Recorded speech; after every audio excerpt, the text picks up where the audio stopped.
वाय। ओम नमो भगवते वासुदेवाय।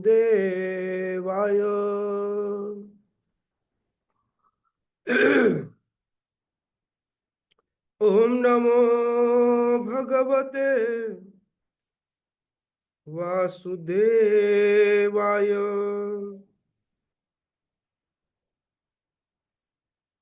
ओम अज्ञानतिमिरन्धस्य ज्ञानञ्जनशलाकया चक्षुरुन्मीलितं येन तस्मै श्रीगुरवे नमः।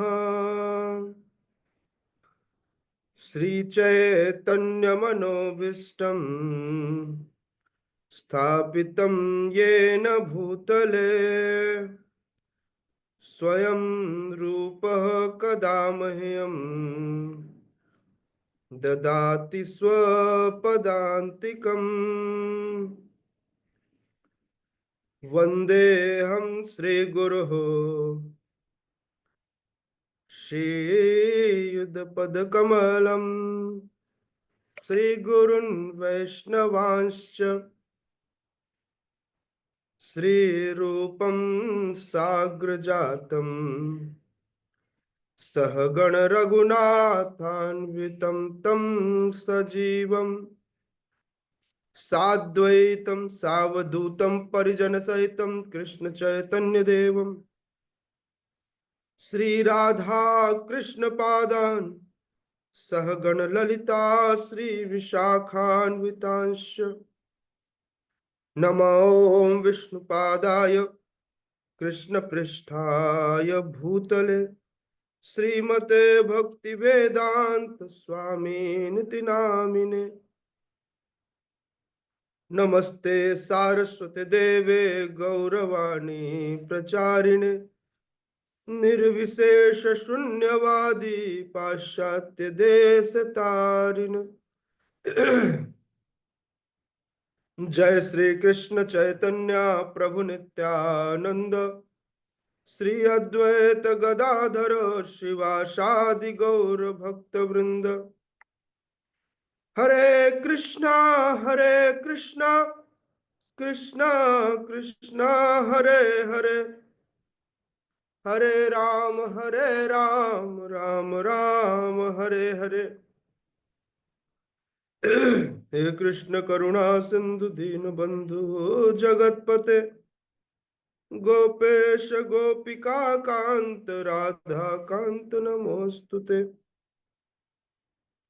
तप्त कांचन गौरांगी राधे वृंदावनेश्वरी वृषभानुसुते देवी प्रणमामि हरिप्रिय। वाञ्छाकल्पतरुभ्यश्च कृपा सिन्धुभ्येव च पतितानां पावनेभ्यो वैष्णवेभ्यो नमो नमः। मूकं करोति वाचालं पङ्गुं लङ्घ्यते गिरिं यत्कृपातमहं वन्दे श्रीगुरुदीनतारिणं परमानन्दमाधवं श्रीचैतन्य ईश्वरम्। हरे कृष्णा। स्वागत है आप सभी का श्रीमद् भगवद गीता के सुबह के सत्र में। आप सभी अध्ययन कर रहे हैं भगवत वाणी भगवद गीता। अंतिम सत्र में हमने श्रीमद् भगवद गीता के 8वें अध्याय की शुरुआत की थी। आप सबको पता है कि अभी हम ये जो बीच का जो हिस्सा है यह मेन इंग्रेडिएंट है इस भगवद गीता का। श्रीमद् भगवद गीता को 3 विभागों में विभक्त किया गया, 1 से 6, 7 से 12 और 13 से 18। जो 1 से 6 का भाग है, यह कर्म योग के बारे में बताता है। हालांकि मिश्रित रूप में सब कुछ बताता है, वहां कर्म योग बताता है तो भक्ति योग भी बताता है, लेकिन वो मिश्रित फॉर्म में है। मुख्य रूप से कर्म योग की चर्चा अध्याय 1 से 6 के बीच में की गई। अध्याय 7 से लेकर अध्याय 12 के बीच में, अध्याय 7 से लेकर अध्याय 12 के बीच में यह भक्ति योग है जिसका वर्णन किया गया। यह भक्ति योग है ना।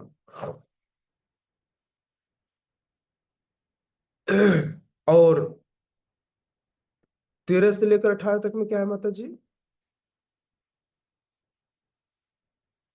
ध्यान योग। ध्यान योग। ध्यान योग जिसे व्यक्ति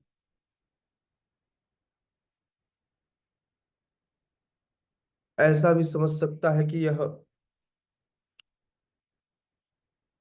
ज्ञान योग है। कर्म योग और ज्ञान योग के बीच में उसका दूसरा नाम ज्ञान योग भी है। तो कर्म योग और ज्ञान योग के बीच में दोनों तरफ से सेव करते हुए बीच में मेन इंग्रेडिएंट दिया गया। यह मुख्य इंग्रेडिएंट है क्या? भक्ति योग। तो हम भक्ति योग के एक अध्याय का वर्णन पिछले अध्याय में कर चुके हैं, जिसका नाम था भगवत ज्ञान। मैं कल इसे बता रहा था कि यह संबंध ज्ञान हो गया। अब हम बढ़ रहे हैं कैसे भगवान की प्राप्ति करेंगे, भगवत प्राप्ति के। जब ज्ञान हो जाए तो उसे पाने के लिए कार्य किया जाता है, उस कार्य को अभिधेय कहते हैं। संबंध, अभिधेय और प्रयोजन। तो मैं कल बता रहा था ना कि हम उस ओर आगे बढ़ रहे हैं। तो जो प्रक्रिया है नॉलेज से लक्ष्य तक पहुंचने की, जो प्रक्रिया है उस प्रक्रिया को अभिधेय कहते हैं। 3 चीजों का वर्णन किया गया। किसका किसका? कौन सी 3 चीजें? संबंध, अभिधेय और प्रयोजन। संबंध, अभिधेय और प्रयोजन। तो संबंध हमें पता चला। अब प्रोसेस पर कार्य हो रहा है इस अध्याय में। तो आइए श्लोक क्रमांक 3 से आगे बढ़ते हैं। श्री भगवानुवाच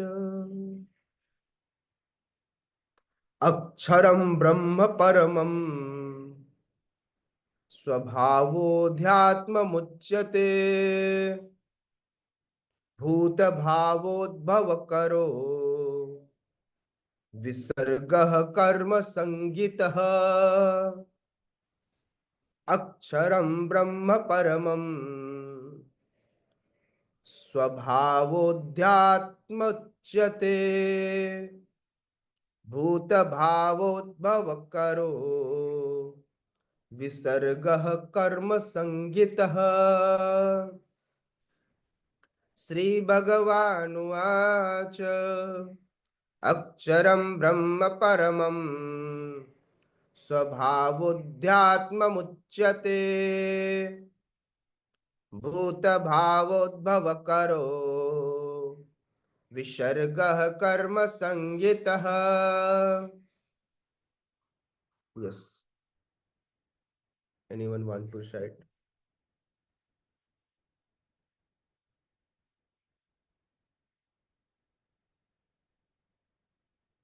प्लीज सूरज प्रभु रिसाइट कीजिए।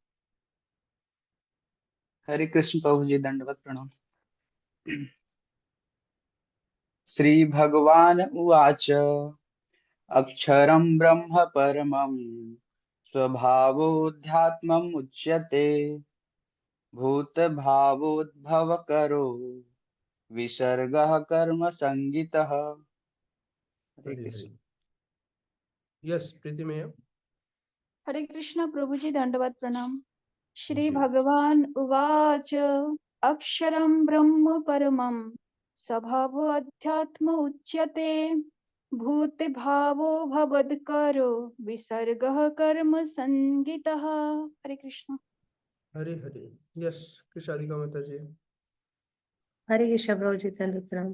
धन्यवाद। श्री भगवान उवाच अक्षरं ब्रह्म परं सभावो आध्यात्ममुच्यते भूतभावोद्भवकरो विसर्गः कर्म संगितः। Yes, who will be next? और कोई पढ़ेगा? कृष्ण विशाल प्रभु प्रो। जी। हरे कृष्ण प्रभु जी दंडवत प्रणाम। धन्यवाद प्रणाम प्रो। श्री भगवानुवाच अक्षरं ब्रह्म परमं स्वभावोऽध्यात्मुच्यते भूतभावोद्वक्करो विसर्गः कर्म संगितः। हरे कृष्ण। सुंदर। अंकिता में आप। हरे कृष्ण प्रभु जी। श्री भगवान उवाच अक्षरं ब्रह्म परमं स्वभावः अध्यात्मम् उच्यते भूतभाव अद्भुतकारः विसर्गः कर्म संगितः। हरी हरी। सुंदर। तो शब्दार्थ, अनुवाद एवं तात्पर्य हिज डिवाइन ग्रेस अभय चरणारविंद भक्ति वेदांत स्वामी श्रील प्रभुपाद के द्वारा जगत गुरु श्रील प्रभुपाद की जय। श्री भगवान वाचन, भगवान ने कहा, अक्षरम अविनाशी, ब्रह्म ब्रह्म, परमम दिव्य स्वभाव, सनातन प्रकृति, अध्यात्मम आत्मा उच्यते कहलाता है। भूत भाव उद्धव कर, जीवों के भौतिक शरीर को उत्पन्न करने वाला, विसर्ग सृष्टि, कर्म सकाम कर्म संगीत कहलाता है। चलिए समझते हैं क्या कहना चाह रहे हैं भगवान यहाँ अर्जुन के प्रश्न पर। जब अर्जुन सब कुछ जानना चाहता है, अर्जुन समझना चाहता है जीव कौन, ब्रह्म कौन, यज्ञ कौन, कारण कौन, और मृत्यु के समय की स्थिति क्या, इन सारे तथ्यों को लेकर अर्जुन आ गया। भगवान बोले एक लाइन में उत्तर ना, एक लाइन में उत्तर नहीं। उत्तर कैसे देते हैं भगवान? तो देखिए, भगवान उसको पहले बृहद व्याख्या, उसकी भूमिका रखते हैं। अगर आपको बच्चा पूछे माँ एरोप्लेन कैसे बनता है, तो माँ क्या करेगी? कागज का एरोप्लेन बना के सिखाएगी। हो सकता है इनिशियल स्टेज में वैसा ही सिखाएगी, लेकिन फिर बोलेगी बेटा ये ओरिजिनल एरोप्लेन नहीं है। अगर सही मायने में तुम ये एरोप्लेन बनाना चाहते हो तो क्या करो, फिर माँ उसको बेच देगी। तुम्हें पढ़ाई करनी पड़ेगी, पढ़ाई करके तुम्हें आगे बढ़ना होगा ताकि तुम इस योग्य बन सको कि तुम इसे समझ सको कि कैसे बनता है। क्योंकि कागज का एरोप्लेन केवल उसका एक स्वरूप मात्र है, वो ओरिजिनल एरोप्लेन नहीं है। वो केवल एरोप्लेन जैसा दिखने वाला, मतलब एक झूठ है, एक छलावा है। तो आप देख लीजिए, आपको छलावा चाहिए तो कृष्ण भगवान जो है, कृष्ण जो है, वह छलावा नहीं करना चाहते थे, ओरिजिनली अर्जुन को उत्तर देना चाहते थे। तो अर्जुन को कहते हैं, भगवान ने कहा अविनाशी और दिव्य जीव ब्रह्म कहलाता है। ब्रह्म का उत्तर क्या देते हैं? वो सारे जीव जो अविनाशी हैं और दिव्य हैं, मतलब समस्त आत्माओं की। कौन है अविनाशी? आत्मा।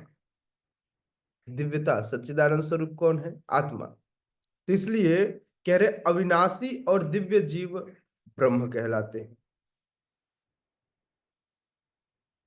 इसलिए भगवान को परम ब्रह्म कहा गया है ना। और इन सारे ब्रह्म को की जो सृष्टि करता है उन्हें ब्रह्मा कहा गया। इसलिए भगवान परम ब्रह्म है ना। समस्त मतलब जैसे भगवान पुरुषोत्तम है, पुरुष तो है लेकिन समस्त पुरुषों में उत्तम है। तो क्या कहा गया उनको? पुरुषोत्तम, पूर्ण पुरुषोत्तम भगवान है वो। है ना? समझ में आया? तो इसलिए इसलिए भगवान ने कहा कि अविनाशी और दिव्य स्वभाव के दिव्य जीव जो हैं ये ब्रह्म कहलाते हैं। और उनका जो नित्य स्वभाव है, जैसे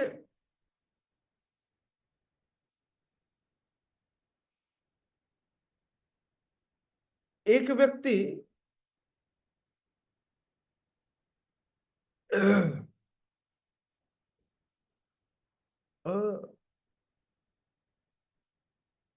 कुछ समय के लिए एक्टिंग करता है,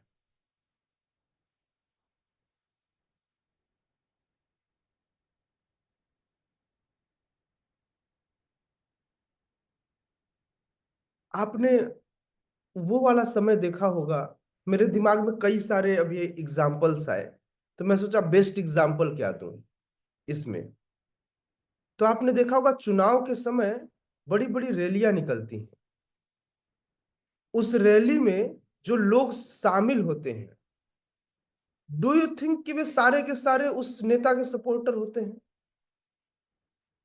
वो तो बोले बाइक में पेट्रोल भराने को मिल रहा है, थोड़ा हल्ला करने को मिलेगा, आनंद लेने को मिलेगा, इसलिए सारे के सारे लोग रैली में शामिल हो जाते हैं, और साथ ही साथ अंत में पैसा भी मिलेगा। तो वह उनका मूल स्वभाव नहीं है। मूल स्वभाव तो उनका मजा करना है, आनंद लेना है।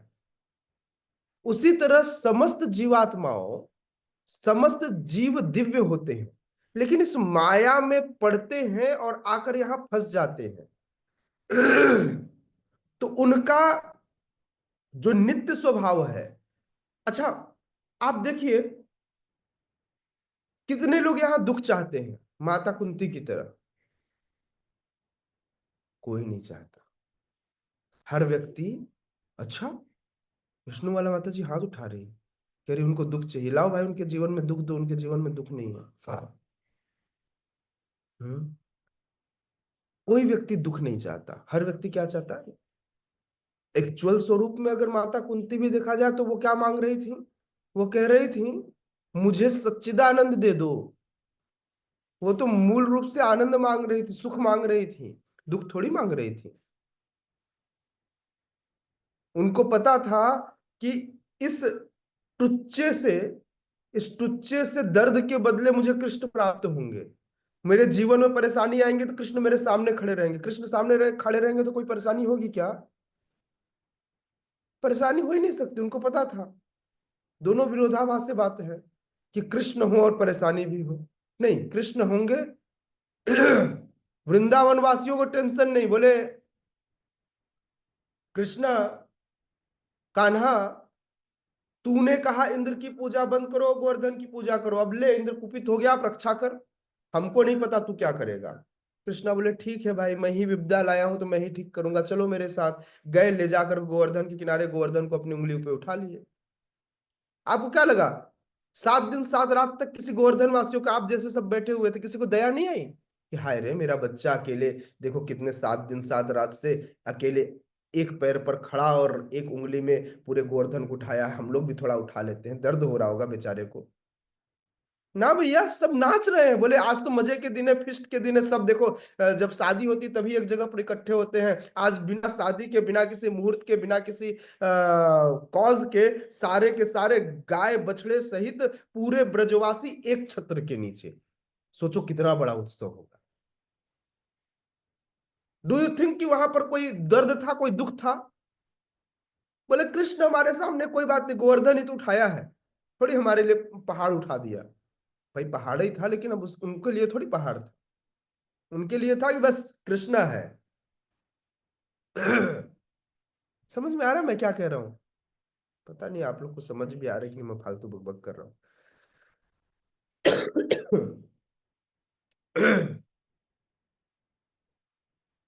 तो कहने का तात्पर्य यह है कि जीवात्मा का नित्य स्वभाव ही अध्यात्म या आत्म है। अध्यात्म या आत्म है, मतलब वह अपने आप में रमना जानता है। वह जानता है अपने आप में, मतलब अपने स्वभाव में, मतलब सच्चिदानंद में, मतलब भगवान में। अब मैं ये नहीं कह रहा हूं कि आत्मा भगवान है, मैं ऐसा नहीं कह रहा हूं, या मैं ही भगवान हूं, ऐसा भी नहीं कह रहा हूं। What I am trying to say, मैं कह रहा हूं कि उसका नित्य स्वभाव है आनंदित रहना और आनंद के लिए कार्य करना। वो अलग बात है कि इस भौतिक जगत में हमको यही नहीं पता कि आनंद है क्या। मुझे लगता है, हाँ, हिना मैया को लगता है कि प्रभु जी बस ग्रेजुएशन खत्म हो, एक अच्छी नौकरी मिले और जीवन में सुख आ जाएगा। नो, सुख नहीं आएगा। विशाल प्रभु बर्फ के अंदर देखो, वो ढूंढ रहे हैं कि भैया यहाँ बर्फ है, तो एक काम करते हैं, बर्फ के बीच में कहीं ना कहीं तो सुख होगा। तो रोज बर्फ खोदते हैं लद्दाख में बैठ के। हाँ, हमारे सूरज प्रभु दवाइयों के बीच में सुख ढूंढना चाहते हैं। नहीं, कहते हैं मैं फार्मेसी खोलूंगा। मैं बोला पूरा भव रोग यहाँ फैला हुआ है, मूल फार्मेसी हमने खोल रखा है, जिसके एजेंट बन जाइए। हाँ, गिनती के हम यहाँ पर 4 3 12 3 15 लोग बैठे हुए हैं। हम 15, ये 15 एजेंट बैठे हुए हैं भाई। एजेंटशिप दे रहा हूँ, रोज बताता हूँ, रोज कहता हूँ भाई यहाँ का एजेंटशिप लीजिए और जाकर प्रचार कीजिए। बोले नहीं प्रभु जी, भव रोग वाला नहीं। हाँ हम भी तो फार्मेसी खोल के बैठे हैं, नहीं माता जी, है ना माता जी? ठीक कह रहे हो, हम भी तो फार्मेसी खोल के बैठे हैं, ये भी फार्मेसी है। यहाँ पर हम रोज ट्रेनिंग देते हैं सारे फार्मासिस्ट को कि कैसे दवा बेचनी है। हाँ?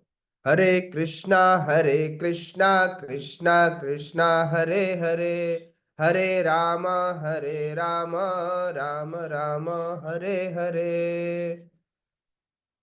अच्छा, आप सोच रहे होंगे ये ट्यून कैसे आ गया। क्या है ना, हम शुरुआत भी इसी ट्यून से करते हैं और खत्म भी इसी ट्यून से करते हैं। मेरी ट्रेनिंग ऐसे ही चल रही है, तो मेरे अचानक मेरे मुंह से यही ट्यून निकल आया। हाँ, जब हमारी क्लास शुरुआत होती है तो हमें कहते हैं प्रणाम मुद्रा, तो हम ऐसे बैठ जाते हैं। बोले अब शुरू हो जाइए, बोले ओम से शुरू करना है। ओम हरे कृष्णा कृष्णा कृष्णा हरे हरे, हरे राम राम राम हरे हरे। ऐसा है ना, तो बहुत अच्छा लगता है, क्योंकि शुरुआत हमें ओम से करनी है। मतलब बिना मंत्र जो है, अभी हम मंत्रों की स्टडी कर रहे हैं, तो हमने जब ओम जोड़ दिया तो ये वैदिक मंत्र बन गया, है ना। लेकिन महामंत्र अब तो महामंत्र है। अब चाहे समुद्र में कितना भी सागर लाके मिलाओ, वो रहेगा समुद्र ही, वो सागर नहीं बनेगा। राइट ना? सॉरी, समुद्र में नदी लाके मिलाओ तो वो सागर ही रहेगा, मतलब समुद्र ही रहेगा। समुद्र सागर तो एक ही होता है। मेरे शब्दों में फेर था, क्षमा कीजिएगा।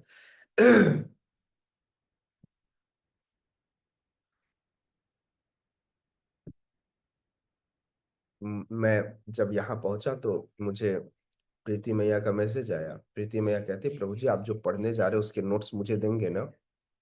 अब मैं यही सोच रहा हूँ कि कौन से नोट्स दूं, जो नोट्स मुझे नहीं समझ में आते वो वाले। ये ऐसे वैदिक मंत्र है, समझ में ही नहीं आते। ये प्रैक्टिस, मतलब अगर ये व्यक्ति प्रैक्टिस ना करे अंडर द गाइडेंस, तो सारे वैदिक मंत्र तो पहले से ही हमारे पास उपलब्ध है। सब कुछ गूगल में, हमारे किताबों में, हमारे भागवतम में, भगवत गीता में। बस प्रैक्टिस नहीं है, क्योंकि वैदिक मंत्र हम गाने का प्रैक्टिस कर रहे हैं। That's it. फिर प्रैक्टिकल उसका हम उस समय करेंगे। फिर भी आप सबके लिए मैं कुछ ना कुछ तो विशेष लेकर ही आऊंगा, है ना, ताकि आप लोग कुछ ना कुछ कर सके, है ना। ठीक है। तो मैं बता रहा था कि जो जीव है जिसे ब्रह्म कहा जाता है, इस ब्रह्म का स्वभाव ही अध्यात्म है, नित्य है। नित्य स्वभाव अध्यात्म है। इसका नित्य स्वभाव क्या? अध्यात्म या आत्म कहलाता है ना। मतलब वह सदैव भगवान में। आप जीवन में लोग चारों तरफ परेशान हैं, उन्हें सुख कब मिलता है? बोले प्रभु जी घर में बहुत कलह हुआ, पहली बार जब मंदिर आया, भगवान के सामने बैठा तो असीम शांति मिली। तो ये शांति आपको जंगल में जाके क्यों नहीं मिली? ये शांति आपको पब में जाके क्यों नहीं मिली? पब में दारू पी के व्यक्ति और विचलित हो जाता है। पब में वहां गालियां देता है, भड़ास निकालता है। भगवान के सामने बैठ के कोई भड़ास निकालता है क्या? नहीं देता, गालियां नहीं देता। उसे बहुत शांति, बहुत हृदय शांत हो जाता है। उसे लगता है ना कृष्णा, केवल आप ही मेरे हैं ना, और कोई मेरा नहीं है ना। मतलब व्यक्ति उनसे बड़े प्रेम से बात करता है। हाँ, हक से बात कर सकता है, कई बार हक से लोग अपने अपने संबंध के अनुसार बात करते हैं, लेकिन जस्ट बिकॉज आपकी यही नित्य संबंध है, आनंद भी यहीं आता है, कहीं और आनंद नहीं आ सकता। वो अलग बात है कि जब माया से लात पड़ती है तब हम वहां पहुंचते हैं, तब हमको समझ आता है, ओह इतना सुख तो मुझे अपनी डिग्री प्राप्त करने के बाद, खूब पैसा कमाने के बाद, पत्नी मिलने के बाद, पति मिलने के बाद, किसी और के साथ रहने पर इतना सुख प्राप्त नहीं हुआ जितना आज पहली बार मंदिर आकर प्राप्त हुआ। क्यों? क्योंकि यह मेरा नित्य स्वभाव है कि मुझे आनंद चाहिए, और वह आनंद के आगार ही कौन है? स्वयं भगवान है।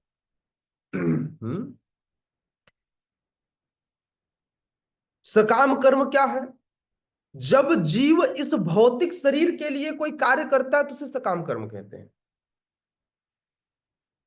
माताजी, उस प्रश्न का उत्तर पिछले पेपर में हमारे पास प्रश्न आया था, कर्म किसे कहते हैं? जीवों के भौतिक शरीर से संबंधित गतिविधि कर्म या सकाम कर्म कहलाती। हेडलाइन कीजिए, कर्म किसे कहते हैं? सॉरी, अंडरलाइन कीजिए।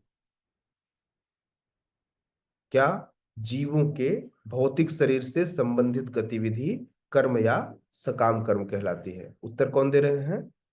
भगवान दे रहे हैं।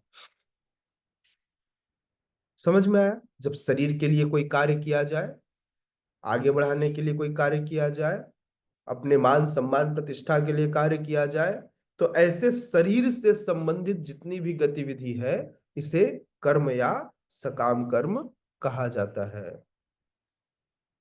समझ में आया? ओके, सो एक एक पैराग्राफ पढ़ेंगे। कौन पढ़ेगा? एक, दो, तीन, चार, पांच, पांच लोग पढ़ सकते हैं तात्पर्य। पहला पैराग्राफ कौन पढ़ेगा? आशिता मैया, पहला पैराग्राफ पढ़िए। हरे कृष्णा प्रभु जी, दंडवत प्रणाम। प्रभु जी, थोड़ा किचन में हूँ मैं, मेरे को स्कूल निकलना है, तो क्या मैं कल पढ़ लूँ? जी जी जी जी जी, प्लीज प्लीज। प्रणाम प्रभु जी। प्रीति मैया। हरे कृष्णा प्रभु जी, दंडवत प्रणाम। तात्पर्य: ब्रह्म अविनाशी तथा नित्य है और इसका विधान कभी भी नहीं बदलता, किंतु ब्रह्म से भी परे पर ब्रह्म होता है। ब्रह्म का अर्थ है जीव तथा पर ब्रह्म का अर्थ है अर्थ भगवान है। जीव का स्वरूप भौतिक जगत में उसकी स्थिति से भिन्न होता है। भौतिक चेतना में उसका स्वभाव पदार्थ पर प्रभुत्व जताना है, किंतु आध्यात्मिक चेतना या कृष्ण भावनामृत में उसकी स्थिति परमेश्वर की सेवा करना है। 1 सेकेंड, हाँ, फिर से इसी लाइन को पढ़िए। जीव का स्वरूप, किंतु आध्यात्मिक चेतना या कृष्ण भावनामृत में उसकी स्थिति परमेश्वर की सेवा करना है। यस। उसी लाइन को जी। क्या कहना चाह रहे हैं? बाकी मैंने वर्णन किया, मैं इस लाइन का वर्णन करता हूं। भगवान कह रहे हैं कि जब हमारी चेतना मटेरियलिस्टिक होती है, हम कहते हैं ना ये मटेरियलिस्टिक पीपल है, ये लोग मटेरियलिस्टिक हैं, ये भौतिकवादी लोग हैं। तो वो लोग क्या करते हैं? क्यों हम उनको भौतिकवादी कहते हैं? इसलिए कहते हैं क्योंकि उनको नेम चाहिए, फेम चाहिए। वो बताते हैं देखो ये मेरा इतना बड़ा घर है, मेरे पास इतना जमीन है, मेरे पास इतना जायदाद है ना। तो इसलिए एज अ मटेरियलिस्टिक पर्सन मैं कहता हूं प्रभु जी मेरे पास बड़ी सी गाड़ी है, तो मैं बताता हूं, मैं उस पर प्रभुत्व जताता हूं कि मैं इसका अधिकारी हूं, मैं इसका स्वामी हूं। किंतु किंतु आध्यात्मिक भौतिक चेतना में जब व्यक्ति कृष्ण भावनामृत होता है, तो कृष्ण भावनामृत में उसकी स्थिति बोलते भगवान यह घर भी आपका, मैं भी आपका, और मैंने जो कुछ भी किया केवल आपके लिए, मैं तो आपका नौकर हूं, मैं तो आपका सेवक हूं। तो यह डिफरेंस है मटेरियलिस्टिक पर्सन और कृष्ण भावनामृत व्यक्ति में। ओके, हम्म। आगे। जब जीव भौतिक चेतना में होता है तो उसे इस संसार में विभिन्न प्रकार के शरीर धारण करने पड़ते हैं। यह भौतिक चेतना के कारण कर्म अथवा विविध सृष्टि कहलाता है। समझ में आया? हमें क्यों शरीर धारण करने पड़ते हैं? अपनी भौतिक चेतना के कारण। जब हम मटेरियलिस्टिक होते हैं, जब हम चीजों पर प्रभुत्व जताने का प्रयास करते हैं, भगवान बोले जाओ उन्हीं के बीच में प्रभुत्व जताते रहना, तो हमें बार बार जन्म मृत्यु के चक्र में पड़ना पड़ता है। ठीक है, तो यही भगवान की सृष्टि है, यही कर्म, लॉ ऑफ कर्मा है, यही प्रकृति के नियम है। हाँ, ठीक है, आगे कौन पढ़ेगा?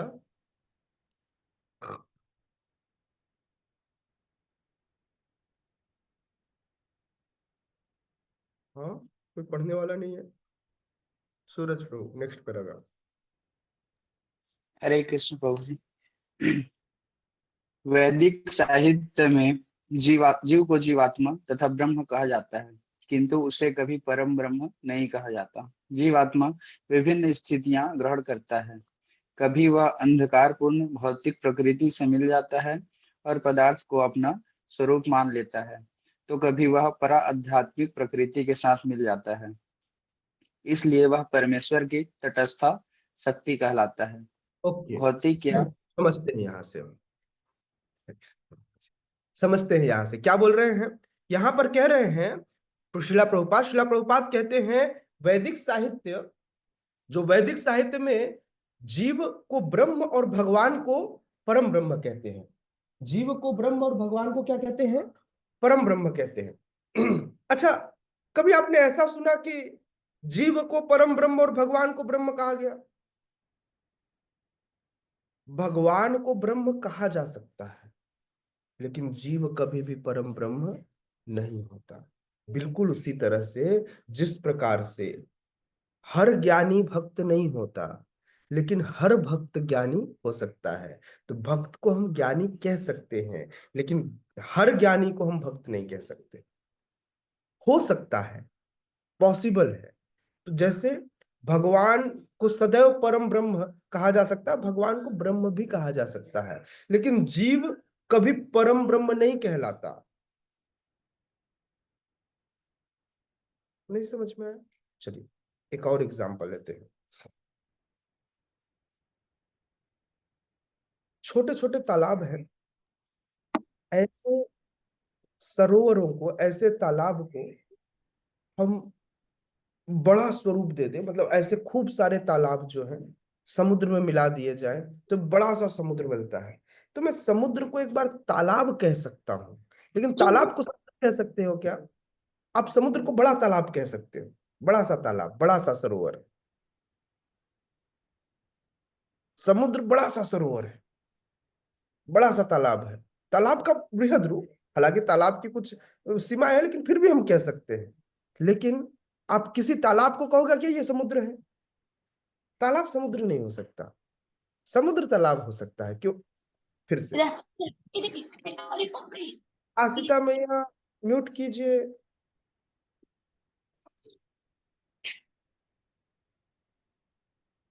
सूरज प्रभु म्यूट कीजिए। हाँ, ठीक है। इसको अब दूसरे एग्जाम्पल से कह सकते हैं।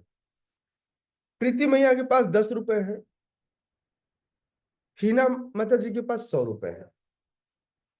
मैं हीना माता जी से पूछूं कि क्या आपके पास 10 रुपए हैं? क्या कहोगे आप?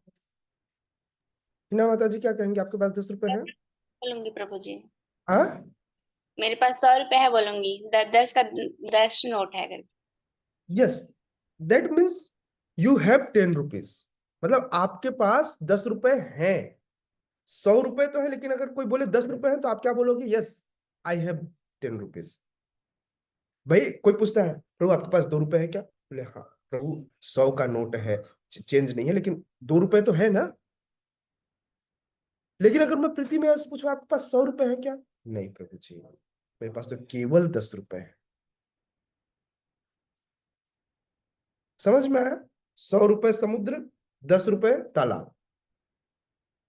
हाँ, तो तालाब को समुद्र नहीं कह सकते, लेकिन समुद्र के अंदर तालाब का समावेश होता है।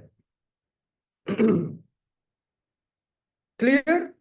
अंडरस्टैंडिंग क्लियर हुई मैं क्या कहना चाह रहा था? ओके। तो जीवात्मा कई बार इस भौतिक संसर्ग में जब आता है, तो भौतिक संसर्ग में आकर के वह भौतिक संसार में ही मिल जाता है, और यह मान लेता है जिस स्वरूप को धारण करता, ओ मैं पुरुष हूं, ना ना मैं स्त्री हूं, नहीं मैं इस जगह का मालिक हूं, यह मेरा गांव है, मैं इस देश का हूं। इसको कहते हैं भौतिक प्रकृति में मिल जाना, या भौतिक प्रकृति के अनुसार अपना स्वरूप मान लेना, पदार्थ के अनुसार। पदार्थ ने जन्म लिया पाकिस्तान में तो बोले मैं पाकिस्तानी। कोई नहीं बनना चाहता, सॉरी, आप बन भी सकते हो, आपकी इच्छा हो तो, है ना। क्या करें, मतलब ऐसा माइंडसेट है। लेकिन हो सकता है पाकिस्तान का कोई अच्छा भक्त हो, उसे लगे नहीं नहीं भगवान आपने इस जगह पे जन्म दिया, ये भी मेरी खुशकिस्मती है ना। लेकिन उसे पाकिस्तान भी प्रिय हो, अच्छी बात है। हम्म? तो व्यक्ति जब पदार्थ के संसर्ग में होता है तो पदार्थ को अपना मानता है, पदार्थ को अपना स्वरूप मान लेता है, और कभी कभी वह पराशक्ति के साथ मिल जाता है, इसलिए वह परमेश्वर की तटस्था शक्ति कहलाता है। जब हम अपने दिव्य स्वरूप में होते हैं तो हम तटस्था शक्ति में होते हैं, है ना। हम जानते हैं कि मैं आत्मा हूं, है ना। पराशक्ति कौन है?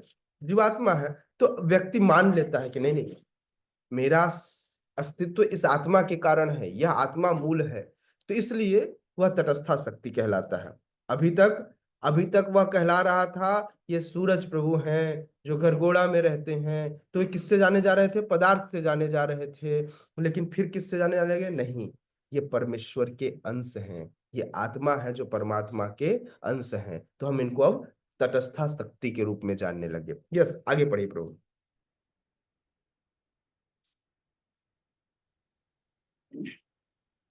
भौतिक या आध्यात्मिक प्रकृति के साथ अपनी पहचान के अनुसार ही उसे भौतिक या आध्यात्मिक शरीर प्राप्त होता है। भौतिक प्रकृति में वह 84 लाख योनियों में से कोई भी शरीर धारण कर सकता है, किंतु आध्यात्मिक प्रकृति में उसका एक ही शरीर होता है। भौतिक प्रकृति में वह अपने कर्म के अनुसार कभी मनुष्य रूप में प्रकट होता है, तो कभी देवता, पशु, पक्षी आदि के रूप में प्रकट होता है। स्वर्ग लोक की प्राप्ति तथा वहां का क्या सुख बोल रहे हैं? भोगने की इच्छा से हरि बोल, वेट कीजिए, क्या कह रहे हैं? शिला प्रभुपाद बता रहे हैं कि भौतिक प्रकृति में 84 लाख टाइप हैं, चूज कर सकते हो। बोले प्रभु जी मुझे ना ऐसे ऐसे चलने का मन होता है, तो नागिन बन जाइए। प्रभु जी मुझे उछलना पसंद है, तो कंगारू बन जाइए। प्रभु जी सोना पसंद है, गोल्ड नहीं, नींद, तो भालू बना दिया जाएगा। तो व्यक्ति अपने स्वभाव के अनुसार जिस स्वभाव को वो पाना चाहता है, उस स्वभाव के अनुसार वह अलग अलग शरीर धारण करता है। तो उसके पास 84 लाख 84 लाख प्रकार के उसके पास विविधता है, 84 लाख टाइप के उसके पास ऑप्शंस हैं। लेकिन आध्यात्मिक जगत में केवल एक ही ऑप्शन है, वह क्या? तो एक ही शरीर होता है आध्यात्मिक जगत में, पूर्ण सच्चिदानंद, है ना। सच्चिदानंद शरीर होता है। स्वर्ग लोक की प्राप्ति तथा वहां का सुख भोगने की इच्छा से वह कभी कभी यज्ञ संपन्न करता है, किंतु जब तक पुण्य क्षीण हो जा जब उसका पुण्य क्षीण हो जाता है तो वह पुनः मनुष्य रूप में पृथ्वी पर वापस आ जाता है, और यह प्रक्रिया कर्म कहलाती है। समझ में आ रहा है? पैसा खत्म नहीं, पैसा हजम तमाशा खत्म, पुण्य खत्म, स्वर्ग लोक की वैलिडिटी फिनिश। वैलिडिटी होती है ना, जैसे फोन की वैलिडिटी होती है, बोले 28 दिन की, तो तुरंत ऐसे फोन आता है, डियर कस्टमर आपका रिचार्ज खत्म होने वाला है, असीमित सेवाओं का आनंद लेने के लिए पुनः रिचार्ज करें। हाँ? बिल्कुल इसी तरह से यदि आप भी चाहते हैं कि असीमित आनंद मिले तो रिचार्ज कीजिए अपने आप को। रिचार्ज करना बहुत जरूरी है। असीमित चाहिए, सीमित वाला चाहिए तो फोन की तरह वैलिडिटी डला सकते हैं, बोले अभी नहीं, अभी असीमित वाला नहीं चाहिए, अभी 28 दिन का दे दो। कैसा चाहिए? सीमित वाला अभी तो मिलता है। गलत वर्ड यूज करते हैं वो लोग उसमें कुछ असीमित नहीं होता, वो बाय द डे असीमित कुछ चीजें होती हैं, लेकिन उसका भी कोई मतलब नहीं है, वो भी वेस्ट है ना। तो वहां सब कुछ लिमिटेड है, सब कुछ सीमित है। लेकिन यदि आपको असीमित चाहिए तो आपके पास ऑप्शंस हैं। मतलब अच्छा वर्ड कहते हैं असीमित आनंद के लिए, है ना। तो आपको क्या करना चाहिए? तुरंत तुरंत इस कर्म की प्रक्रिया से बाहर निकल जाना चाहिए, क्योंकि यह कर्म बंधन में डालती है। इसलिए हमें इस सकाम कर्म से बाहर निकल कहाँ जाना चाहिए? सकाम कर्म से बाहर निकल अकर्म की ओर, जिसे हम क्या कहते हैं? निष्काम कर्म भी कहते हैं, है ना। मुझसे प्रीति मैया ने प्रश्न पूछा था, मुझे प्रीति मैया ने प्रश्न पूछा था, 2 जगह पर वर्णन हुए थे। कौन कौन से श्लोक थे? कौन कौन से श्लोक थे मैया? हरे कृष्ण प्रभु जी चैप्टर 2 का जो श्लोक है ना, कर्मण्यवाधिकारस्ते मा फलेषु कदाचन, यस। मे बी कितना 27, देखकर बताती हूँ, 27 होगा मे बी।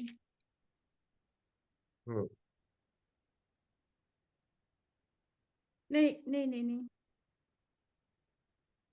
27 या 47 देखना पड़ेगा प्रभु जी। 47 है जी। जी। और एक है आपका जो चैप्टर 4 में है।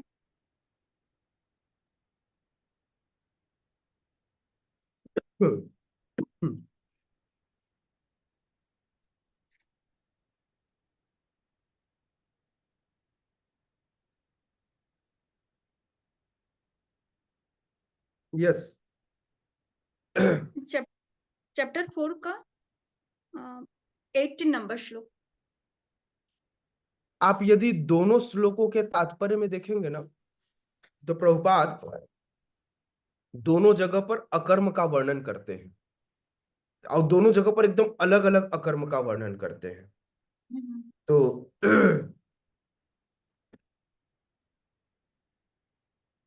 वर्णन करते हैं। मैं आपको प्रभु एक्चुअली जी यस जी मैं जी प्रभु जी क्या बोलना चाहिए, ट्रांसलेशन की वजह से ही हुआ है। मैंने उनका जो बंगाली वाला है ना प्रभु जी, उसमें देखा है कि अब अलग वर्ड का ही यूज किया गया है, तो उसमें कोई कंफ्यूजन नहीं है। इसीलिए हिंदी में कई बार हमको ना कंफ्यूजन हो जी जाता है। जी इसीलिए प्रभु जी। हमको यह समझना चाहिए कि वहां पर शिला प्रभुपाद कहते हैं कर्म, विकर्म और अकर्म। और हम्म यहाँ पर 3 बातों को वो विचार करने को कहते हैं, लेकिन वो कहते हैं कर्म स्वधर्म वे कार्य हैं जिसके आदेश प्रकृति के गुणों के रूप में प्राप्त किए जाते हैं। अधिकारी की संपत्ति के बिना किए गए कर्म को विकर्म कर कहते हैं। और अकर्म का अर्थ है अपने कर्मों को न करना। ना। हम्म तो एक्चुअली ये जो शब्द है ना, अपने कर्मों को न करना, हम्म तो अपने कर्मों को न करना का मतलब है अपने लिए कर्मों को न करना।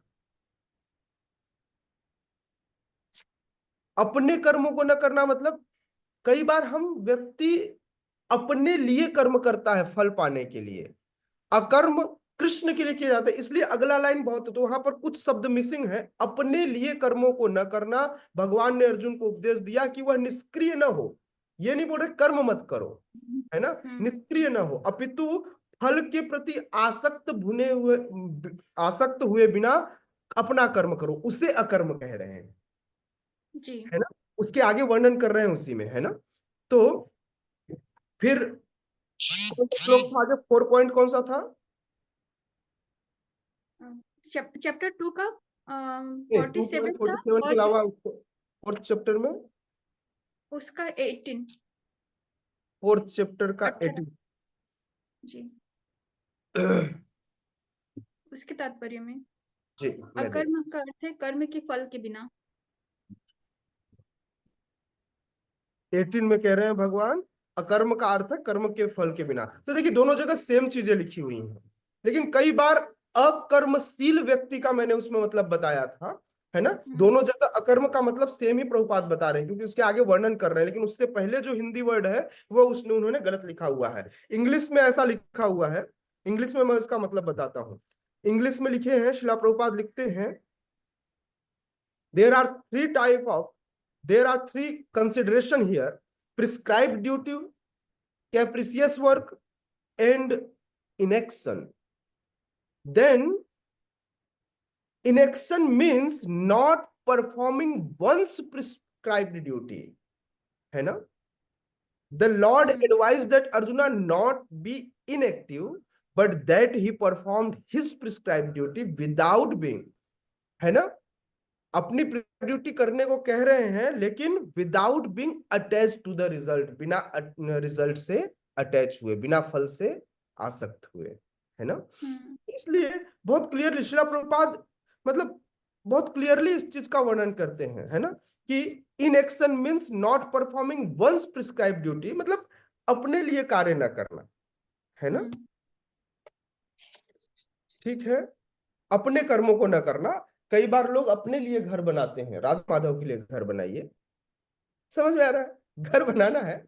घर किसका बनेगा माता जी? राधा छैल बिहारी का। किसका बनेगा? राधा छैल बिहारी का। तो हर व्यक्ति के लिए घर किसके लिए बनाना? उनके लिए बनाना है ना। प्रसाद किसके लिए बनाना है? राधा छैल बिहारी के लिए, राधा माधव के लिए, राधा रस बिहारी के लिए, हमारे जगन्नाथ जी के लिए, है ना। अच्छा,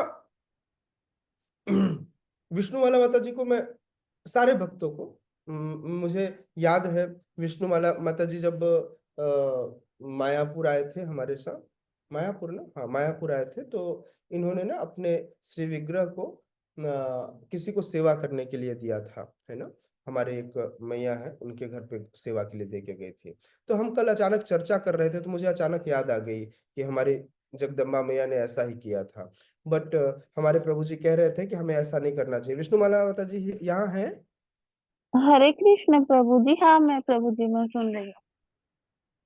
तो उन्होंने कहा नेक्स्ट टाइम जब भी आप अपने विग्रह को अपने विग्रह को, व्यक्ति को हमेशा अपने सेवा में रखना चाहिए, या कोई अपना बहुत प्रिय हो जो आपको समझता हो, चीजें आपके लिए करता हो, तो उस तरह से, जैसे बोले विग्रह जो है वह विग्रह हमारे सेवित है या मेरे मूल है। जैसे कई बार हम अपने माता पिता को भी, जैसे हमारे भाई बहन हैं तो हम उनके पास सेवा के लिए छोड़ते हैं, सिमिलरली। लेकिन बच्चे को, कोई अपने दूध पीते बच्चे को क्या कहीं छोड़ के जाता है क्या?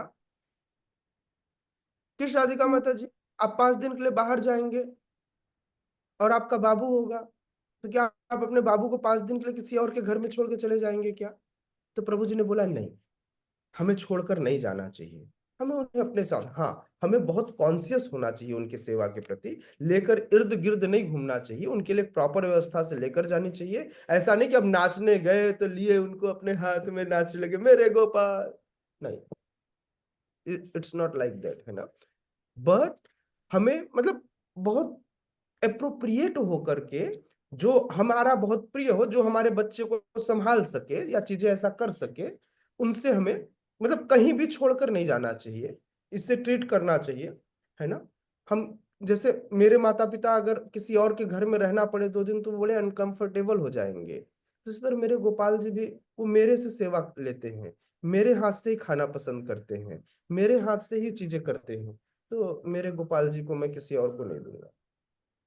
जैसे मैं जहां जाऊंगा, मैं जो खाऊंगा, मैं जैसा करूंगा वैसा करूंगा, लेकिन वहां तो इस तरह से एक व्यवस्था करनी चाहिए। इसीलिए विग्रहों की जो साइज है, विग्रहों की साइज अति सूक्ष्म रखने के लिए कहा गया है, अपने साथ जो विग्रह हो, ताकि उन्हें कहीं भी ले जाकर ले जाया जा सके अगर हम जाएं तो। अन्यथा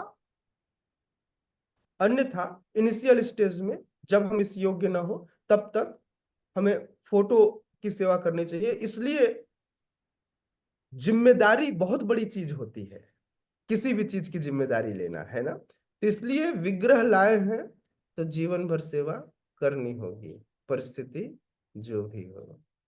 ठीक है। हरे कृष्ण प्रभु जी। हम्म। हाँ, आपने बहुत अच्छी बात कही प्रभु जी। मैं मतलब ऐसा ही होता है कि अपने विग्रह को कभी किसी के हाथों नहीं सौंपना चाहिए। और मैंने कभी किसी को अपने विग्रह को नहीं दिया, लेकिन मैंने जिन्हें दिया था, हिमांशी माता जी थी वो।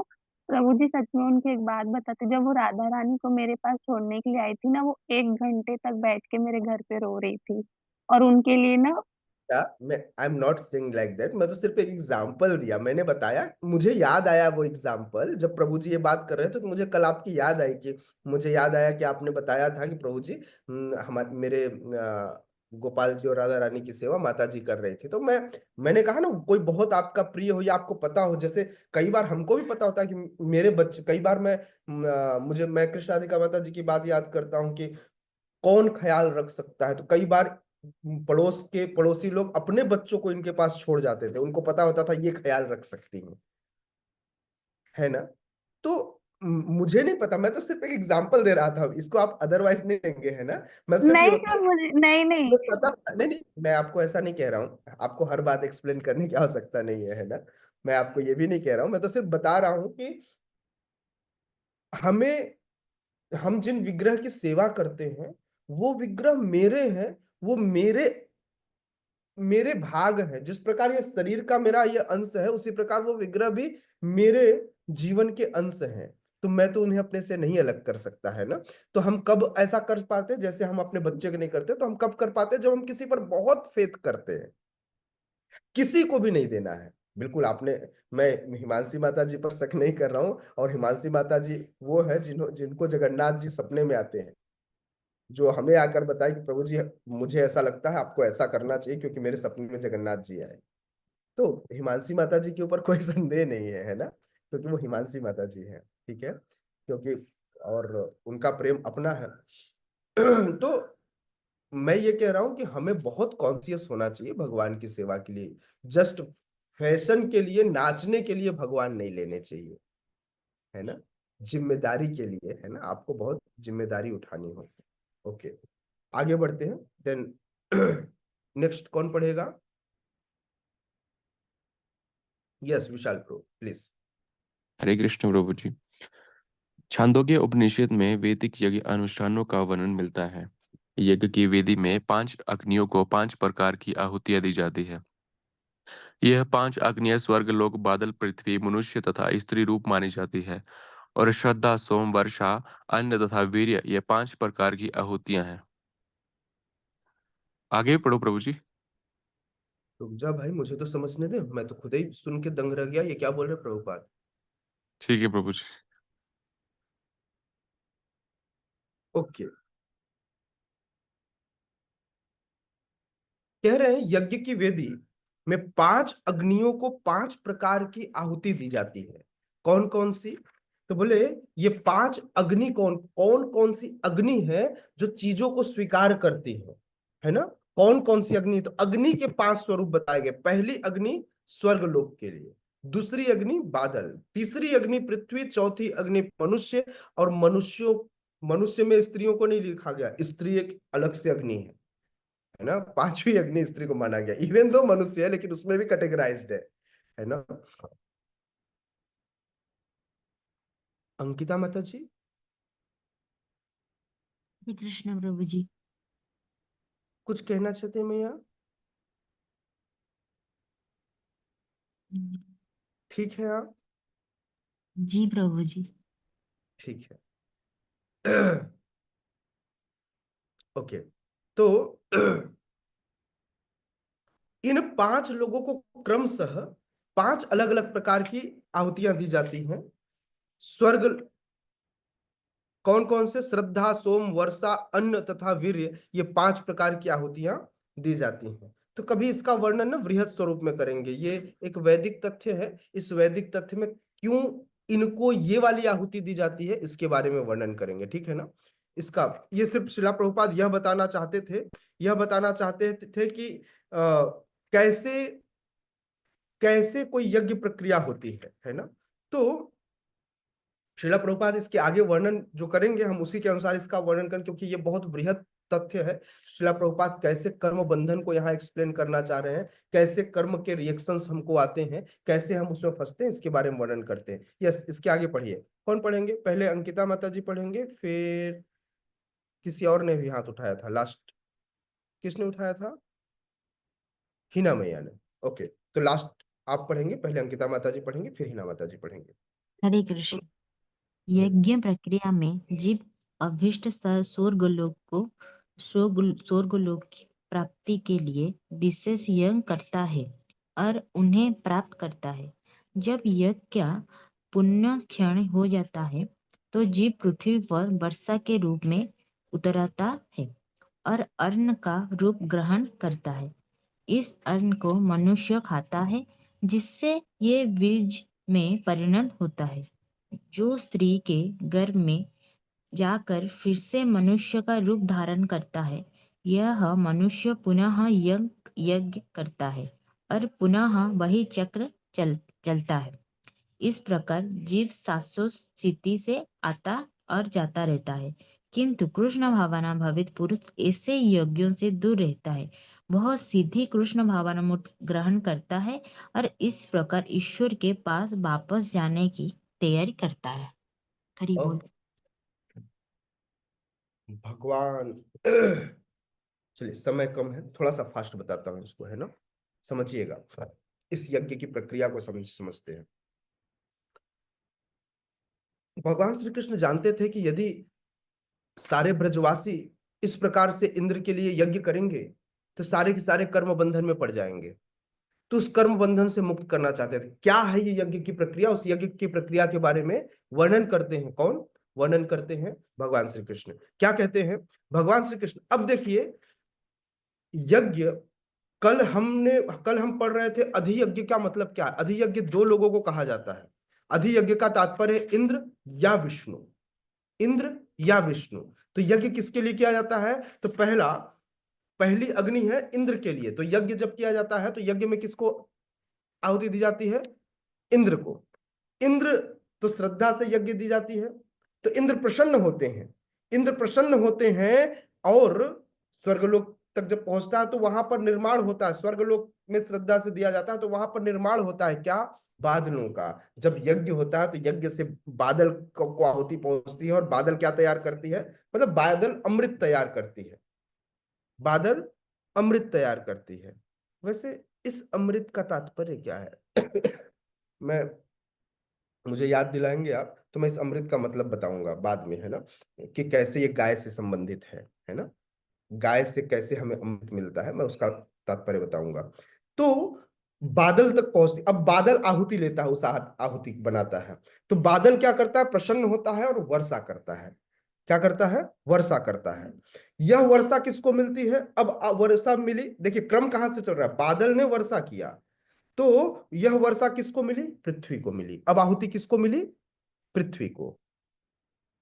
आहुति किसको मिली? पृथ्वी को। तो पृथ्वी ने क्या किया? पृथ्वी अनाज उत्पन्न करता है। इसको ऐसे जिगजैग जिगजैग चल रहा है ना। मैं पांच चीजों से संबंधित कर रहा हूं, ठीक है। वर्षा हुआ तो वर्षा गिरा कहां से? किसने किया? इंद्र ने कराया। लेकिन वर्षा गिरा कहां? पृथ्वी पर। आहुति किसको मिली? अग्नि रूपी जो पृथ्वी थी उसको आहुति मिली। तो अन्न उपजा तो खाया किसने? मनुष्य ने, मतलब पुरुष ने, है ना। किसने खाया? मनुष्य ने। तो आहुति किसको मिली?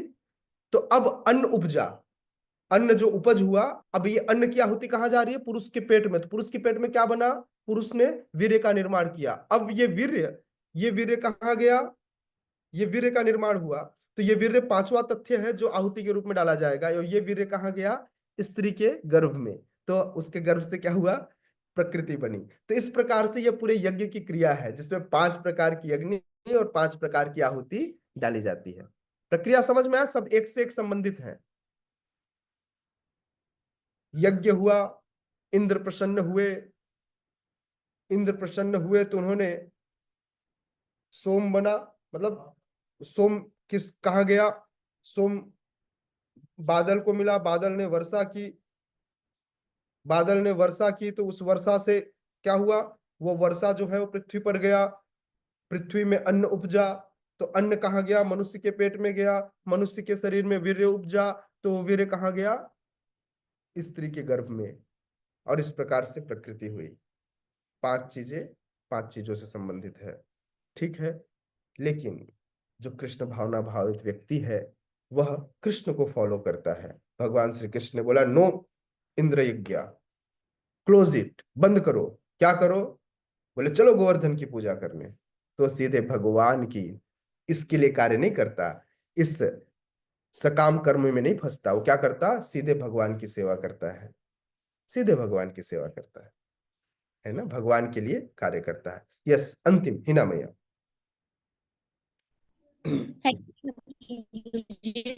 प्रणाम। भगवत गीता के निर्विशेषवादी भाष्यकार बिना कारण के कल्पना करते हैं कि इस जगत में ब्रह्म जीव का रूप धारण करता है और इसके समर्थन में वे गीता के 15वें अध्याय के 7वें श्लोक को उद्धृत करते हैं। किंतु इस श्लोक में भगवान जीव को मेरा शाश्वत अंश है भी कहते हैं। भगवान का यह अंश जीव भले ही भौतिक जगत में आ गिरता है किंतु परमेश्वर अच्युत कभी नीचे नहीं गिरता। अतः यह विचार कि ब्रह्म जीव का रूप धारण करता है ग्राह्य नहीं है। यह स्मरण रखना होगा कि वैदिक साहित्य में ब्रह्म जीवात्मा को पर ब्रह्म परमेश्वर से पृथक माना जाता है। हरे कृष्ण प्रभु जी। अरे बोल, आयुषी मैया आई हैं। हरि बोल, आयुषी माता जी प्रभु जी। कैसी हैं आप? प्रभु जी फीवर बहुत ज्यादा है, आज मेरी तबीयत खराब है। ठीक है, तो फीवर बहुत ज्यादा है तो मैं ना कल ना एक रील देख रहा था, उसमें ना अनिरुद्धाचार्य के साथ ना एक वो बाबा जी बैठे हुए थे, पता नहीं क्या बाबा जी का नाम था, जो भी था। तो बता रहे थे फीवर कैसे उतरेगा। तो उन्होंने बहुत अच्छा बताया कि पानी, गर्म पानी लेकर के, गर्म पानी को घुटने तक ऐसे पैर ऐसे उसमें डुबा के रखो। और क्या बताया था पता नहीं, मैं भूल गया। तो मुझे बड़ा अच्छा लगा, बोले फीवर तुरंत उतर जाएगा। बट आप मेडिसिन लीजिए, प्रॉपर मेडिसिन लीजिए, अपना केयर कीजिए, सब कुछ ठीक होगा, है ना। हम आपके लिए प्रार्थना करेंगे, ठीक है। Thank you. आयुषी में बहुत अच्छी डिवोटी है ना, खूब भगवान की सेवा करती हैं, बहुत फ्री होकर सेवा करती हैं, और बहुत, तो इनके लिए हम इनके अच्छे हेल्थ के लिए प्रार्थना करते हैं। श्री श्री राधा माधव से by loudly chanting Hare Krishna Krishna Krishna Hare Hare, Hare Ram Ram Ram Hare Hare. Thank you, है ना। आप इसी तरह क्लास में आइए, है ना, आप सदैव ठीक रहेंगे। ओके। तो भगवत गीता में वर्णन करते हैं श्रीला प्रभुपाद कि कई बार यह लोग कयास लगाते हैं कि इस जगत में ब्रह्म जीव का रूप धारण करता है, और वे कई बार इसी भगवत गीता से रेफरेंस देते हैं। किंतु इस श्लोक में भगवान यह बता रहे हैं कि जीव जो है वह मेरा शाश्वत अंश है। जिस प्रकार से भगवान शाश्वत है, सनातन, उसी प्रकार से जीव भी शाश्वत और सनातन है। बिल्कुल, इसमें कोई दो राय नहीं है कि हम अपनी स्वच्छंद विचार, स्वतंत्र विचार के कारण इस भौतिक जगत में आकर गिर जाते हैं, किंतु भगवान का नाम अच्युत है, वह कभी च्युत नहीं होते। बिल्कुल इसी प्रकार से एक वैष्णव जब दीक्षा लेता है तो उसे गुरु भी अच्युत गोत्र का बना देते हैं। इसीलिए कृष्ण भावना भावित व्यक्ति भी नहीं गिरता, भगवान उसे अपने पास ले जाते हैं। हाँ, तो कभी ऐसा नहीं सोचना चाहिए कि जो भगवान है या मैं भगवान हूं या ब्रह्म ही जो है वो, मतलब परम ब्रह्म ही यहाँ जीव के रूप में आए हैं। तो कई बार लोग, हम नहीं, मैं भी नारायण हूं, कल बस हम भूल गए हैं कि हम नारायण हैं, हमें याद नहीं है कि हमारे भी 4 हाथ। तो ब्रह्म, परम ब्रह्म जो है कभी अपनी स्थिति को नहीं भूलते। तो मूर्खता बस बातें न किया जाए, या स्मरण रखना होगा कि वैदिक साहित्य में ब्रह्म को परम ब्रह्म से पृथक माना गया है, इसलिए हम द्वैतवाद के सिद्धांत का समर्थन करते हैं, जहां पर जीव और परमात्मा को भिन्न भिन्न रखा गया है। हम अद्वैतवादी नहीं, हम कौन है? द्वैतवादी, जहां पर जीव और परमात्मा अलग अलग हैं। इवन दो हमारा सिद्धांत अचिंत्य भेदाभेद का है, जहां पर हम गुणात्मक रूप से तो दोनों को समान मानते हैं, लेकिन हम मात्रात्मक रूप से हमें पता है कि दोनों भिन्न हैं। ठीक है, okay, thank you so much. Hare Krishna. If anyone have any question please let me know. Preeti मैया जी। हरे कृष्ण प्रभु जी, दंडवत प्रणाम। प्रभु जी, कितना समय है आपके पास उत्तर देने के लिए? मैं उस हिसाब से पूछूंगी। नहीं नहीं, पूछिए, जितना रहेगा उतना ही दूंगा, उसके बाद चला जाऊंगा। जी ठीक है। प्रभु जी, जिस प्रकार यहाँ पर बताया गया ना हम्म, कि स्वर्ग लोक की प्राप्ति तथा वहां सुख भोगने की इच्छा से कभी कभी यज्ञ संपन्न करता है, तो स्वर्ग में जाने के बाद भी यज्ञ करना होता है? नहीं, मतलब स्वर्ग में आनंद इसी होता है बस, केवल वहां इंद्रिय तृप्ति होती है, वहां पर तप का कोई सिद्धांत ही नहीं है। मॉल में जाकर कोई ऐसे भूखे थोड़ी बैठेगा। मॉल गया है आनंद भोगने के लिए, तो अपनी आंखें सेकेगा, अच्छी अच्छी रंगीन रंगीन चीजें दिखाई देंगी। लड़का तो मतलब अपोजिट वाला, लड़का को लड़की और लड़की को लड़के, मतलब एक तरह का आनंद तो वैसे ही मिल जाता है। बाकी जेब में पैसे भरे होंगे तो सामान खरीद के कर लेगा। तो कई तरह के आनंद होंगे मॉल के अंदर। समझ में आता? प्रभु जी। स्वर्ग तपस्या के लिए जगह नहीं है। वहां तपस्या हम्म, केवल इस धराधाम पर हो सकती है, इस पृथ्वी पर हो सकती है, बाकी जगह हम्म। पर तपस्या नहीं होता। जी। तो स्वर्ग में पुण्य क्षीण होने पर हम वापस आते हैं, लेकिन जब भगवत धाम पहुंचते हैं तो वहां पर क्या इस तरह के कोई कॉन्सेप्ट है कि वहां जाने पर कभी वापस आना ही नहीं होता?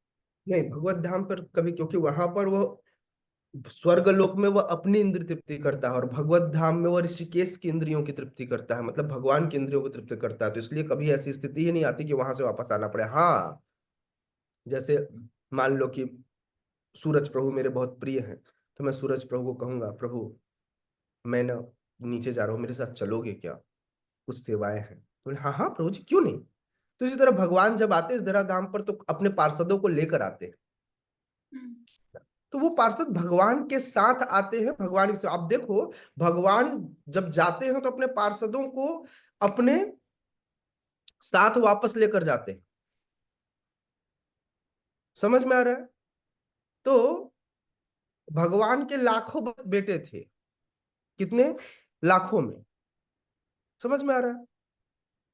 उनकी 16,108 बेटियां थी भगवान श्री कृष्ण की। लेकिन आपको याद है कि भगवान के जाने के बाद सब चले गए। जाने के बाद नहीं, जाने से पहले ही बोले मैं आनंद लेने जा रहा हूं, तो कुछ लोग जबरदस्ती आ गए, नहीं नहीं हम यहाँ अकेले नहीं रहेंगे, हम भी आपके साथ चलेंगे। बच्चे जिद करते हैं ना, हम्म, नहीं नहीं हम्म, आप नानी के यहाँ जा रहे हो, मुझे छोड़ के क्यों जा रहे हो, मैं भी जाऊंगा। ओके ठीक है भाई, आप भी चलो। तो कई बार बच्चे आ जाते हैं, लेकिन वापस तो भगवान जाने से पहले उनको वापस पहले भेजा, फिर भगवान गए, है ना? तो इस तरह से भगवान अपने नित्य पार्षदों को करते हैं। लेकिन जो कई बार ऐसा होता है किसी के ऊपर बहुत ज्यादा फेथ होता है, तो भगवान क्या करते हैं, उसको अलोन भेजते हैं, बोले जाओ। उनको ऐसा लगता है कि ये अपने आप में भी सफिशिएंट है, ये मेरा काम करके आएगा, तो भगवान उसको अकेले भेजते। देखो शिला प्रभुपाद को भेज दिया। लेकिन शिला प्रभुपाद ऐसा थोड़ी कि वो अपने कर्मों के कारण यहाँ फंसने आए थे। शिला प्रभुपाद मुक्तात्मा है, हमारे आचार्य मुक्तात्मा है, कोई फंसने नहीं आए थे यहाँ पर। वो तो हमारे लिए आए थे, क्योंकि भगवान को भरोसा था कि ये सब कुछ कर सकता है, मैं नहीं जाऊंगा तो भी वो संभाल लेगा। कई बार आपको किसी के ऊपर फेथ होता है ना कि मैं नहीं, जैसे हमारी विष्णु वाला माता जी ने बोला मैं नहीं रहूंगी तो भी हमारी हिमांशी माता जी मेरे भगवान का टेक केयर कर लेंगी। That's a faith,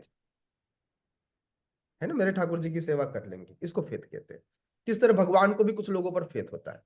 yes. जी प्रभु जी, यज्ञ से बहुत सारे प्रश्न हैं मेरे मन में, पर आज नहीं पूछती हूँ, कभी पूछूंगी। और प्रभु जी, एक प्रश्न और है कि जैसे सूत पुत्र के बारे में मैंने पूछा था कि सुतपुत्र होने के लिए क्या मतलब कि किस वजह से उनको सुतपुत्र कहलाते हैं? क्या माँ ही सिर्फ ऊंचे जाति से होने चाहिए या फिर माता-पिता दोनों में से कोई? हरि बोल कृष्ण राधिका सखी माता जी, आपका प्रश्न आया है।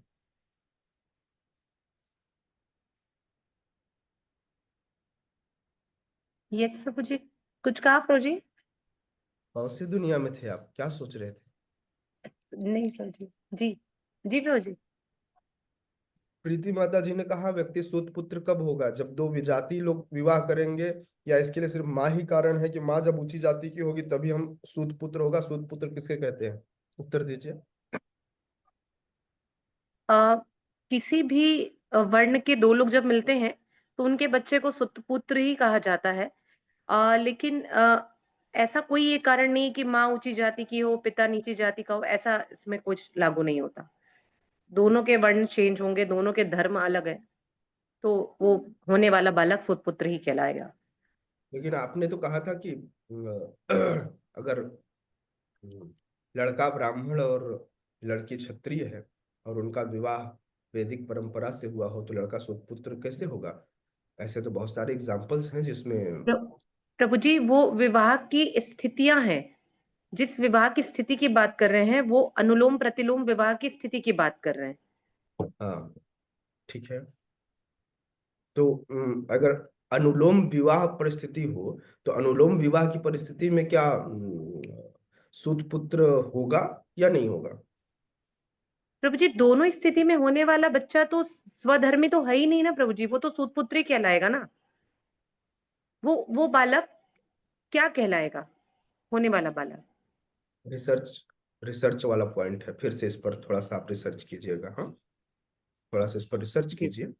मुझे ऐसा लगता है कि कई तरह से सूतपुत्र का अपन कारण दे सकते हैं। बिल्कुल, ये वाले तथ्य तो सही है कि अगर माँ अगर ऊंची जाति की हो और पिताजी जो है वो नीची जाति की हो तो जो बच्चा है वह सूतपुत्र होगा। लेकिन इस तथ्य में थोड़ा सा कंफ्यूजन है। और सूतपुत्र जैसे कर्ण को कहा गया सूतपुत्र, तो सूतपुत्र कर्ण को इसलिए नहीं कहा गया कि माँ जो है वो ऊंची जाति की और उसमें पिता जो है नीची जाति के, उसका कारण कुछ और था। हम्म। सूत एक्चुअली शूद्र को भी कहा जा रहा है। सूत किसे कहा जा रहा है? शूद्र को। सूत का अर्थ शूद्र होता है, ठीक बोल रहा हूँ माता जी? प्रभु जी, पहले के समय में बच्चे जो है माता के नाम से जाने जाते थे। कौशल्या नंदन, कुंती नंदन, कौंते पुत्र, इस नाम से पहले जाने थे। लेकिन वर्तमान स्थिति में ये परिवेश बदल गया, बच्चे पिता के या उसकी परंपरा के हिसाब से जाने जाने लगे। दैट्स इसलिए ओके। पहले जो सुतपुत्र कहा गया उसमें माता या पिता की ऊंची या नीची जाति होने का वर्ण भेद नहीं आ रहा है। हम्म हम्म यहाँ पर इस बात पर चर्चा नहीं है कि माँ ऊंची जाति की होगी या पिता ऊंची जाति का होगा। होने वाला बच्चा स्वधर्मी दोनों में स्थिति में नहीं है, इसलिए वो सूतपुत्र है। फिर भी अगर इसमें कहीं पर भी हमें एक भी कॉन्फ्लिक्ट आ रहा है तो ये विचारणीय है। मैं इसको और शास्त्रों में देख करके इसको क्लियर कर दूंगी। हम्म। कर्ण को सूतपुत्र क्यों कहा गया? क्योंकि उसके पिता नीच कुल में थे, रथ हाँकने वाले थे। हाँ, मतलब माता पिता दोनों है ना, उन्हें दोनों। उनके माता पिता के अनुसार यह माना गया कि ये शूद्र वाली श्रेणी में है, मतलब सबसे नीचे वाली श्रेणी में है, जो तीनों वर्गों की सेवा करते हैं। मतलब जो शूद्र है तो शूद्र के बेटे को सूत कहा गया। ये मैं समझता था, इसलिए मैंने इतना सारा डिस्कशन किया, क्योंकि माता जी का प्रश्न है ना, सूत से जाति मतलब विवाह का संबंध था। लेकिन मैं यह बताना चाह रहा था कि जो शूद्र है, शूद्र के बच्चों को सूत कहा गया। इसलिए क्षत्रिय अधिकार देने के लिए कर्ण को अपने क्षत्रिय अधिकार को पाने के लिए अपने कर्म से प्रूफ करना पड़ा, है ना। इवन दो मतलब इनिशियली हम सब भी सूत हैं, इनिशियली हम सब भी शूद्र हैं, लेकिन हम अपने कर्मों के अनुसार अपने आप को हम आगे बढ़ा सकते हैं। समझ में है? हम सब भी तो इसलिए अभी जो सूत पुत्र की व्याख्या है, इसको माता और पिता के द्वारा जन्म देने के बच्चे के नहीं, बल्कि उसके कर्मों के अनुसार हमें देखना होगा कौन सूत है। सूत का यहाँ मुझे लगता है शाब्दिक अर्थ शूद्र से है, क्योंकि चूंकि सूत पुत्र मतलब जो चौथे वर्ग का जो कैटेगरी का जो व्यक्ति है उसके बच्चों को सूत पुत्र कहा गया, है ना। तो चौथा कैटेगरी था जो राधा माँ और जो उनके पिता थे जिन्होंने गोद लिया था या जो भी, लेकिन वो उनके उन माता पिता के नाम से जाने जाते थे कर्ण, इसलिए उन्हें सूत पुत्र कहा गया।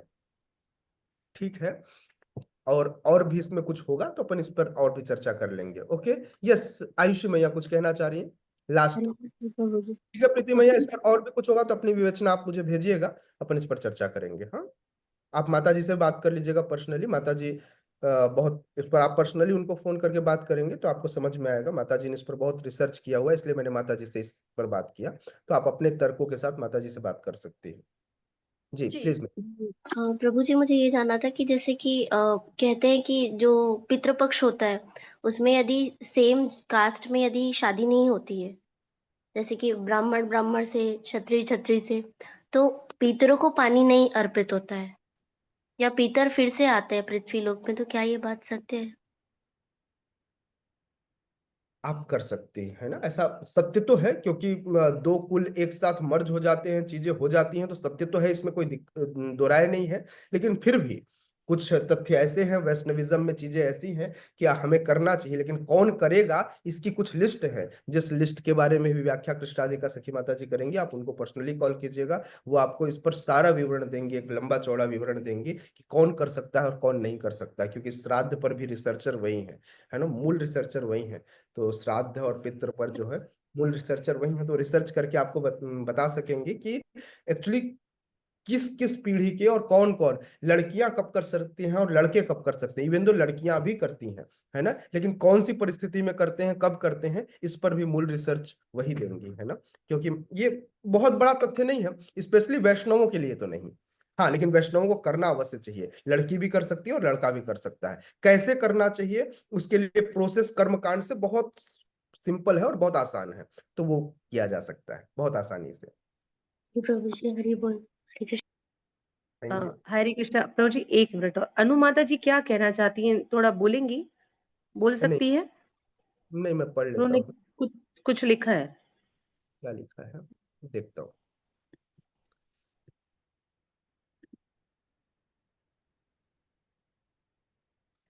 अनु माता जी लिखे हैं, अब तो जाति वाला काम कोई नहीं करता, तो अब तो जाति वाली बात नहीं है। वो ऐसा कह रही हैं विवाह के संबंध में, वो कह रही हैं कि अब तो कोई फर्क ही नहीं पड़ता कौन किससे क्या शादी कर रहा है। बिल्कुल यही यही सबसे बड़ा दोष है इस कलयुग का, कि अब नियमों का, वैदिक नियमों का कोई मतलब नहीं। इसीलिए जो भी पैदा हो रहे हैं, इसी बात का डर, इसी बात के बारे में अर्जुन बात कर रहे थे कि कलयुग में सब कुछ वर्ण संकर हो जाएगा। इसीलिए किसी को हमारे कुल परंपरा, हमारी रीति के बारे में कुछ नहीं पता, हमारी संस्कृति के बारे में कुछ नहीं पता। यही सबसे बड़ी विडंबना है आज इस संसार की। अरे यस वर्क माता जी।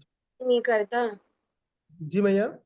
वर्क भी तो कोई नहीं करता। जैसे कोई भी टीचर बन रहा है, पहले सिर्फ ब्राह्मण थे जो टीचर बनते थे, यस। तो अब कोई भी, मैं भी देखिए, अब मैं भी सोच रही हूँ बनने का, कोई भी मतलब कोई भी जाति वाला बन जाता है। और हाँ, ब्राह्मण जो है आजकल साफ सफाई वाला काम भी कर रहे हैं, तो अब वो भी तो अब बदल गया ना सर।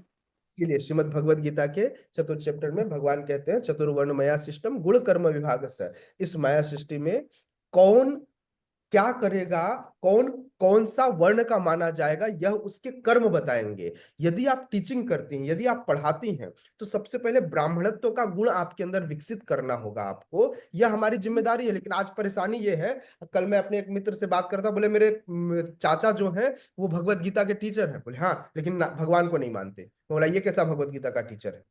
तो ऐसे ही बताइए। हम पढ़ने जाते हैं, हम पढ़ाने जाते हैं, और हमको यही नहीं, हमारे अंदर ब्राह्मणत्व तो नहीं है तो हम पढ़ा नहीं सकते हैं ना।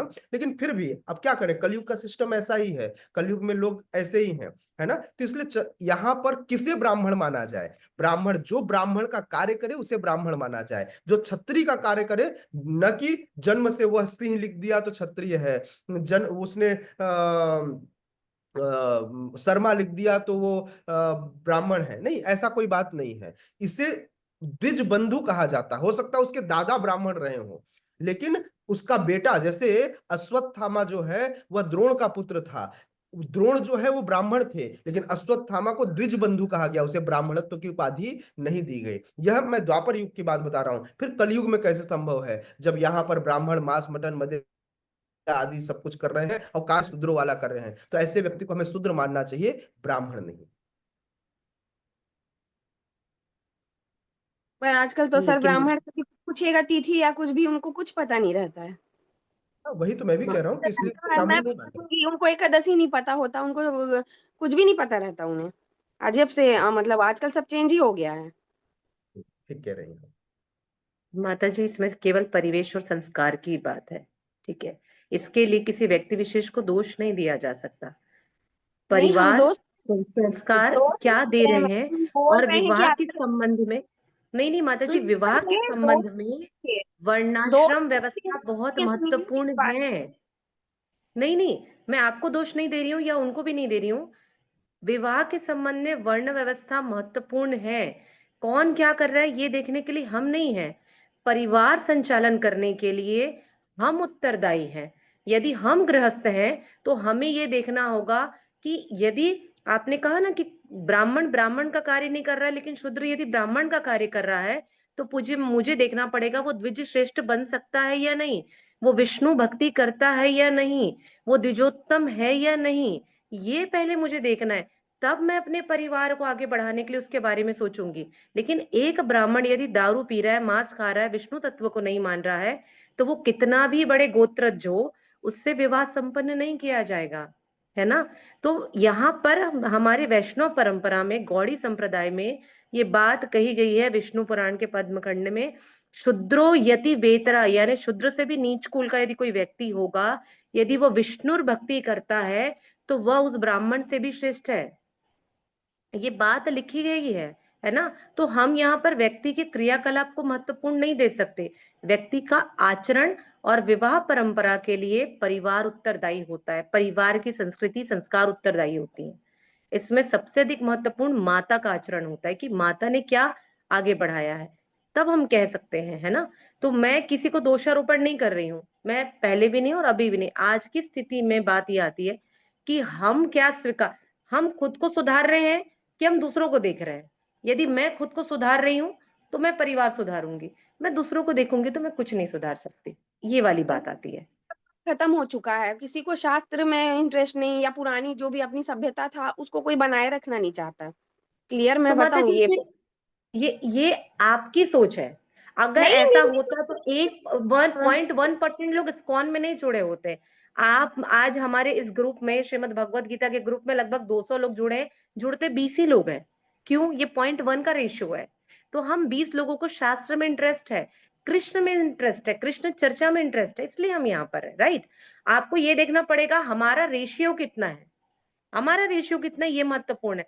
कौन यहाँ नहीं है उससे कोई लेना देना नहीं है, जो जी है वो वो तो बहुमूल्य होती वो है ना। तो है। तो हाँ। इसलिए कौन क्या कर रहा है इससे मतलब नहीं है, हम क्या कर रहे हैं इससे मतलब होता है माता जी, है ना। मैं तो हमको मैं लोगों दूसरों को की नहीं, बात बता रही कि लोगों को आजकल पता नहीं किस में इंटरेस्ट है, कोई पिक्चर में, कोई गाने में, कोई बच्चे को डांस सिखा रहा है बचपन से ही, पर भगवान का नाम लेना नहीं सिखाता। बिल्कुल ये गलती है ना। और ये तो मुस्लिमों माता को जी देख सुधार हमको करना पड़ेगा ना। हमको, अगर आप ये प्रॉब्लम देख रही हैं तो सॉल्यूशन भी आपके पास है, यानी अनु माता जी को सबसे पहला कदम उठाना पड़ेगा कि मैं जी बच्चों को बिल्कुल। सिखाने के लिए प्रयासरत होंगी, मैं ये शिक्षा देने को प्रयासरत होंगी, मैं समस्या क्यों ढूंढूंगी, मैं समाधान पर काम करूंगी। जी मैम इसलिए हम ठीक 20 है। लोग इस क्लास में हैं, राइट। हम 20 लोग इस जी। क्लास में क्यों? क्योंकि हम समाधान पर काम कर रहे हैं, समस्या पर नहीं। समस्या तो हम्म। पता है, समस्या तो अर्जुन ने बता दिया पहले अध्याय में, लास्ट में 5 प्रश्न दे दिए। वर्ण शंकर की समस्या पहले ही बता दी, अंतरजाति विवाह बता दिया, कुलशया हम्म। बता दिया, सनातन धर्म हम्म। का विनाश होगा, सब बता दिया। सेकंड चैप्टर ने फिर 5 प्रश्न दे दिए कि स्थिर जी। प्रज्ञ व्यक्ति यानी आध्यात्मिक व्यक्ति, दिव्य चेतना वाला व्यक्ति कैसे होगा, फिर बता दिया। उसके बाद फिर 7 अध्याय में भक्ति योग में फिर उसने 7 प्रश्न दे दिए। अब जो 8वां अध्याय शुरू हुआ है उसमें फिर 5 प्रश्न बता दिया। तो अर्जुन तो आपके लिए सब कुछ देकर गया है, भगवान उसका उत्तर दे रहे हैं, आप क्या कर रही हैं? समस्या तो अर्जुन ने बता दिया, भगवान निवारण भी दे दिए। प्रयास जी। मेरा कितना निवारण पर, सवाल ये है। जी ठीक है उनको मैम। तो पहले ही पता था अध्यात्म आधुनिक युग में समस्याएं होंगी, अब आप आधुनिक युग की समस्या निवारण क्या कर रही हैं, ये प्रश्न। तो प्रयास पर ध्यान दीजिए, समाधान पर। समस्या तो पता है, अरे मेरे ही घर के बाजू में, मेरे ही परिवार में, अगर मैं आध्यात्मिक हूँ, जरूरी थोड़ी कि मेरा बच्चा भी होगा, मेरा बेटा भी, उसको मेरी लाइन में लाने के लिए मुझे बड़ी जुगत लगानी पड़ेगी, है ना। हम्म। तो हमको ना माता जी समस्या पे नहीं, समाधान पर बात करना चाहिए। ब्राह्मण जी क्या कर रहे हैं लेना देना हमारा नहीं है। क्या मैं बिल्कुल ब्राह्मण तत्व धारण कर सकती हूँ, महत्वपूर्ण ये मैम। है ना।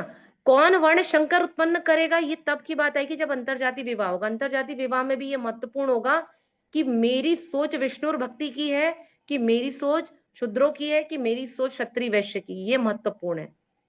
तो समस्या का समाधान है, ये लंबा चर्चा है। और ये इस 10 मिनट की भगवत गीता की क्लास में इतने बृहद विषय पर चर्चा नहीं हो सकती है ना। वैसे आपकी सोच बहुत अच्छी है, अनुकूल है। समस्या समाधान पर अगर प्रयास करेंगे हम सब मिलकर के, तो निश्चित प्रभु जी के आदेशानुसार हम सब एक बदलाव की ओर काम कर सकते हैं, एक प्रयास जरूर कदम उठा सकते हैं। Hare Krishna. Hare Krishna. Thank you Anumata ji, thank you Krishnadhika माता जी। आप लोगों अच्छा, एक अच्छा विषय है जिस पर आप लोग आपस में चर्चा कर सकते हैं, बातें कर सकते हैं। बिल्कुल अनुमाता जी अभी हमके साथ जुड़ी हुई हैं काफी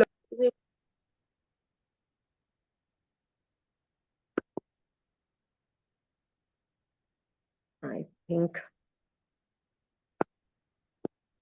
बहुत लेट हो गया। ठीक है, आप सबसे कल मिलते हैं। श्रीमद् भगवद गीता यथारूप की जय, समस्त भक्त वृंद की जय, जगत गुरु शील प्रभुपाद की जय, नित्यानंद गौर प्रेमानंद। हरि हरि बोल। जय श्री कृष्ण। लंबी